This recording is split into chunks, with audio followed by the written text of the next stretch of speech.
నమస్కారం. ఆంధ్ర వద్దు విదేశాలే ముద్దు అంటున్నారు వైసీపీ నేతలు. వైసీపీ అధికారంలో ఉన్నటువంటి సందర్భంలో విచ్చలవిడిగా అధికార దుర్వినియోగానికి విచ్చలవిడితనానికి అలవాటు పడినటువంటి నాటి వైసీపీ నేతలు నేడు కనుమరుగయ్యేటందుకు ప్రయత్నం చేస్తున్నారు. దాంట్లో భాగంగానే విజయమాల్యాన్ని ఆదర్శంగా తీసుకున్నారో ఏమో తెలియదు, కానీ వారందరూ కూడా విదేశాలు వెళ్ళి తలదాచుకోవడానికి నిరంతరంగా ప్రయత్నం చేస్తున్నట్టు స్పష్టంగా కనపడుతుంది.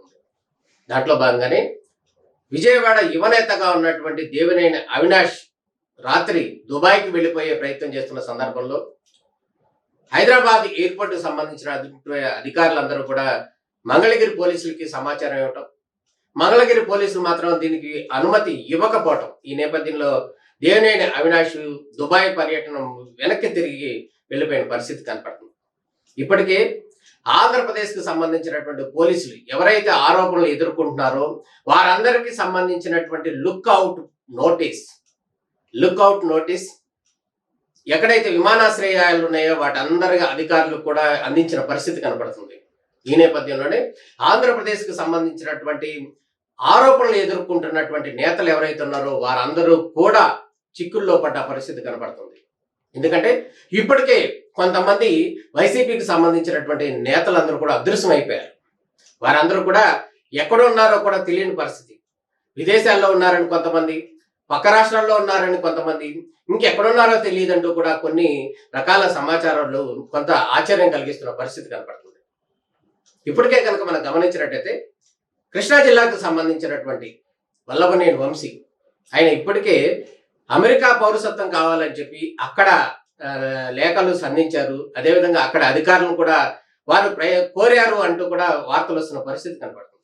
అక్కడ పౌరసత్వం తీసుకుని అక్కడే సెటిల్ అయిపోదాం అనేది వారి ఆలోచన కావచ్చు. అయితే ఆంధ్రాలో ఉన్నటువంటి పరిస్థితులు కావచ్చు, గతంలో అధికారంలో ఉన్న సందర్భంలో ఆంధ్రాకి సంబంధించినటువంటి నేతలందరినీ కూడా వారు దూషించినటువంటి తీరు కావచ్చు, వారు అధికార దుర్వినియోగానికి పాల్పడినటువంటి తీరు కావచ్చు, ఈ నేపథ్యంలో వారిలో వణుకు బయలుదేరింది.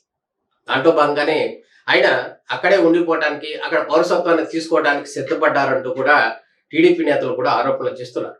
అదేవిధంగా ఈ కృష్ణా జిల్లాకు సంబంధించినటువంటి మరో నేత ఉన్నారు, గుడివాడ ఎమ్మెల్యే కొడాలి నాని. ఈయన కూడా గడిచిన 2 నెలల నుంచి కూడా అదృశ్యం అయిపోయారు, దాదాపు అదృశ్యం అయిపోయారు. ఎక్కడా కూడా కనపట్టలేదు, వినపట్టలేదు. ఆయన మీద ఉన్నటువంటి కేసుల నేపథ్యంలో మొన్న మధ్య వచ్చినటువంటి కేసులు ఏవైతే ఉన్నాయి, గ్రామ సచివాలయానికి ఉద్యోగులకు సంబంధించినటువంటి పెట్టిన కేసుల నేపథ్యంలో ఆయన కూడా అదృశ్యం అయిపోయారు. ఆయన కూడా న్యాయస్థానాల చుట్టూ తిరుగుతున్నారు. న్యాయ కోవిధులందరూ కూడా దానికి సంబంధించినటువంటి సంప్రదింపులు జరుపుతున్నారు. మొత్తానికైతే ఆయన కనుమరుగైపోయిన పరిస్థితి కనపడుతుంది. ఇంకో విషయాన్ని కనుక గమనించినట్టయితే మాచర్ల ఎమ్మెల్యేగా ఉన్నటువంటి ఎవరైతే ఉన్నాడో మాచర్లి పిన్నెల్లి రామకృష్ణారెడ్డి, ఆయన జైల్లో ఉన్నాడు. పోలింగ్ బూత్కి వెళ్ళి ఆ బ్యాలెట్ బాక్స్ ఏదైతే ఉందో దాన్ని ధ్వంసం చేసిన కేసుకు సంబంధించినటువంటి విషయాలు కావచ్చు, ఇంకా అనేక అంశాలకు సంబంధించినటువంటి వర్షంలో ఆయన జైల్లో ఉన్నారు. ఆయన సోదరుడు ఇప్పటికీ 6 నెలలు అయిపోతుంది దాదాపు. ఆయన ఎక్కడ ఉన్నాడో కూడా పోలీసులు కూడా చిక్కటం లేదు. అంటే ఆయన కూడా అదృశ్యం అయిపోయిన పరిస్థితి కనపడుతుంది. ఇది ఒక వర్షం. ఇంకో విషయాన్ని కనుక గమనించినట్టయితే నాటి మహిళా మంత్రిగా ఉన్నటువంటి రోజమ్మ ఎవరైతే ఉన్నారో ఆమె కూడా గడిచిన 2 నెలల నుంచి కూడా ఆంధ్ర ప్రాంతంలో పర్యటించిన సందర్భం కానీ నగర ప్రాంతంలో ఉన్న పరిస్థితి అయితే లేదు. ఆమె విదేశాల్లో ఉన్నారు అంటూ కూడా ఫోటో క్లిప్స్ కూడా హల్చల్ చేస్తున్న పరిస్థితి కనపడుతుంది. అంటే ఇక్కడ గతంలో చేసినటువంటి పాపాలు ఏవైతే ఉన్నాయో వాటన్నిటికి సంబంధించినటువంటి న్యాయ విచారణలు కనుక జరిగితే వారందరూ కూడా శిక్షలు ఎదుర్కోవాల్సి వస్తుంది, కోర్టులు ఎదుర్కోవాల్సి వస్తుంది అనే నేపథ్యంలో వారందరూ కూడా విదేశాలకు వెళ్ళిపోదామనే వ్యూహంలో ఉన్నారు అంటూ కూడా అనేక రకాల వార్తలు వస్తున్న పరిస్థితి కనపడుతుంది. అంటే మొత్తానికి కనుక వాళ్ళందరూ కూడా విజయమాల్య ఆంధ్ర దేశానికి సంబంధించినటువంటి అనేక ఆర్థిక అంశాలకు సంబంధించినటువంటి అవకతవకలు చేసిన నేపథ్యంలో ఆయన లండన్ వెళ్ళిపోయి ఈ దేశానికి రాకుండా మళ్ళీ అక్కడే సెటిల్ అయిపోయి స్వేద తీర్చుకుంటున్న పరిస్థితి కనపడింది.